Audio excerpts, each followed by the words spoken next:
What's up, everybody? Ian Walsh, Hard Money Bankers, joined my partner Ryan Walsh, Hard Money Bankers.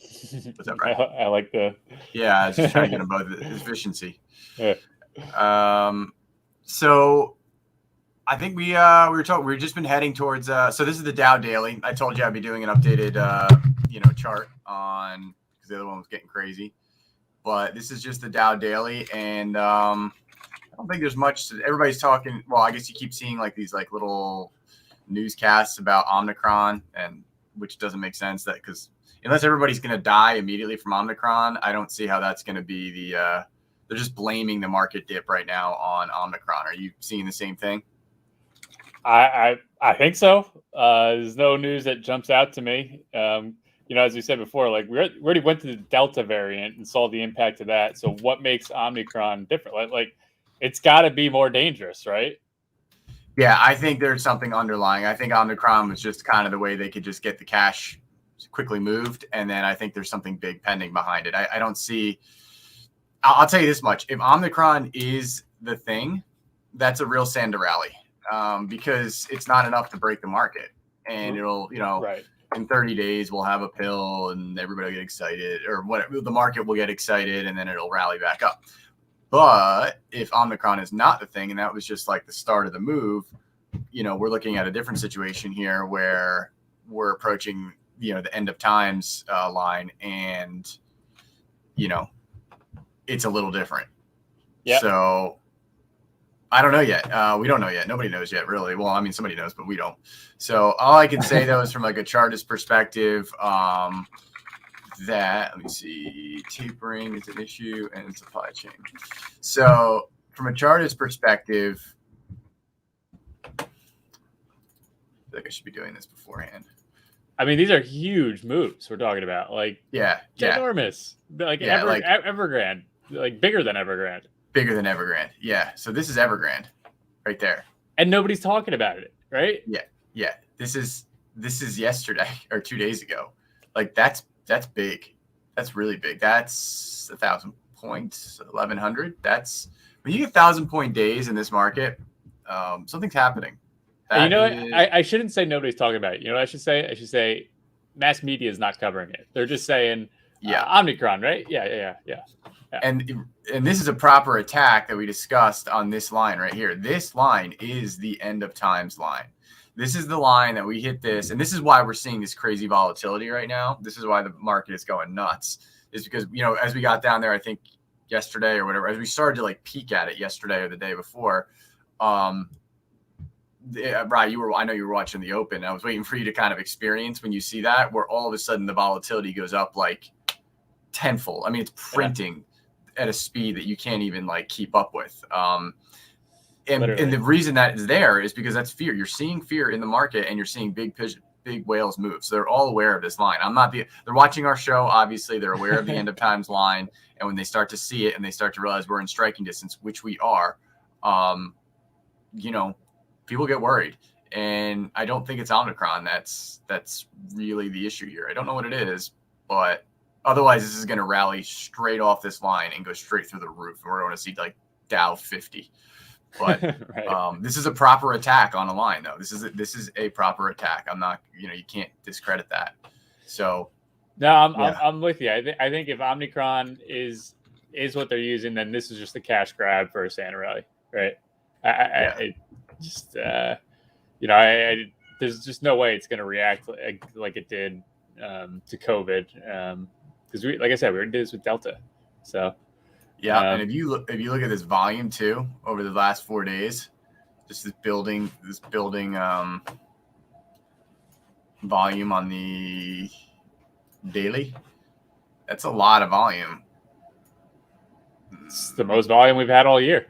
Yeah, there's one cumulatively on the seller's perspective. Yes, You had 1 day, a couple days here, but when you have volume matching price movement, I mean, that's just bleeding through the market, just ripping through it. So let me get a better view of this, actually. You know what I feel like is happening with the housing market? It's not paying attention to the market, because, and whether it's right or wrong, I think it's just like, I don't know, the market's going to do its own thing. We'll be fine, right? Like I feel like people in the real estate industry just aren't feeling the connection between two. And maybe they're right? Yeah, because it does lag. Like real estate lags because people like real estate just doesn't move as quick. Yeah, so and then people don't notice it as quickly. Exactly. That's going to be the biggest difference between whatever crash, if there is a crash. It's not going to be like 2008 because 2008 was real estate, right? Like if the catalyst is not real estate, it's not going to feel the same, at least in the real estate industry specifically. Nah, I do think though the tapering will start to really affect the real estate industry. I think that's where the real estate industry starts to see it.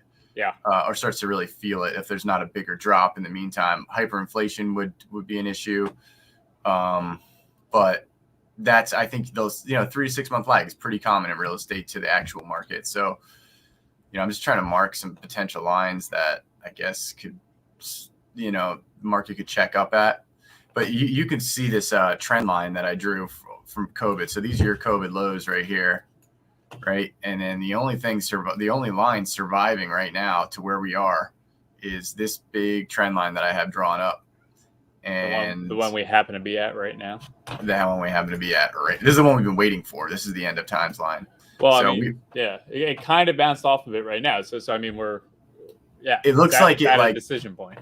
Yeah. I mean, it's peaking at it. Like if it moved from here, I'd say, that would be considered a full touch of that line. Like I would consider that, move back to the high. So we're playing off that line, I guess is the best way to look at it. Like we are actively playing on that line and you can feel it. You can see it. If you're playing the open, there's some big moves happening right now, and looking back, I start looking at some of these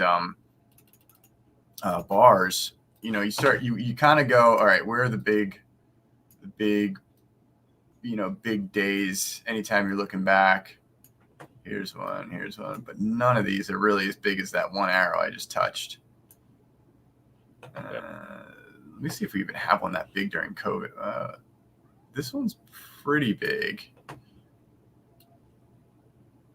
There's a big one. So it's got to be, and then you have your COVID days. Boom, COVID. So this is like this is kind of like, darn it. I blacked out.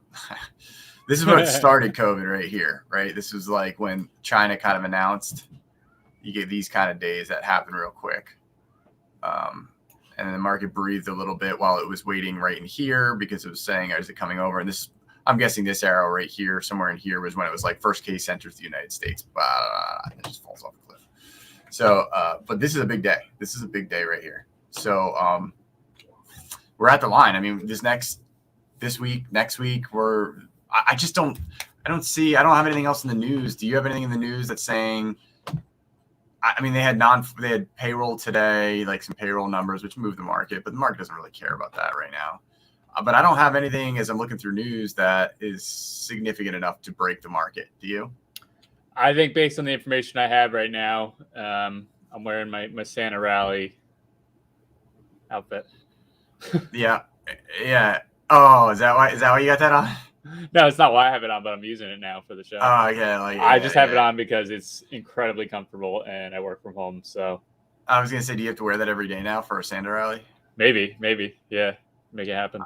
But I'm looking, no other news that is coming through. I mean, everything is either Omicron or. I mean, just since you mentioned it, I'm just going to talk about how I'm pissed off again about the Ghislaine Maxwell non-coverage. Like the top 3 articles were Alec Baldwin talking about his incident, which is terrible. It's a terrible incident.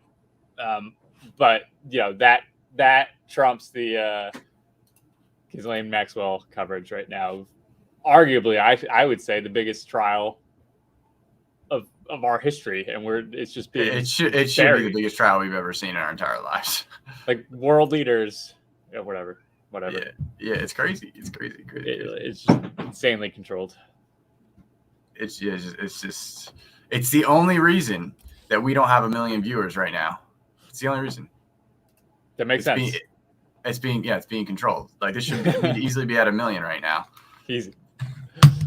So, all right. So keep your eyes on news over the weekend. Maybe I could see something like a late day bomb being dropped. Not literally, maybe literally. I don't know. But and then something over the weekend. These are the kind of times as you approach a line like this that, the president comes out with some bizarre statement on like a Sunday night, and you're like, what is, like, something silly happens. So yeah, I mean, prepare for when I see the news, like, Russia's posturing up troops, I'm like, oh, there's the filler news they have to use, like, when nothing's actually going on. filler news. Yeah. But they have to somehow, like, keep the fear vibe going, Right. So that's why it leads me to believe Santa Rally. Yeah. So until we get like that backbreaking situation, this is I still don't see how it doesn't hit this line a little harder. Like, I feel like an over penetration of this line is due. I feel like this kind of line looks like the kind that they like to go reach over the edge and pull back and then rip it back up. That's just like prior experience, but your guess is as good as mine with that. I guess we'll find out Sunday night, Monday morning. Yeah. All right. Cowboys won last night. That's another news. That's probably what'll rally the market today. Yep. That'll do it. Yeah. See the strong red bar rally coming in right now. Yeah. So, all right, Jerry Jones. All right. We'll till Monday, I guess.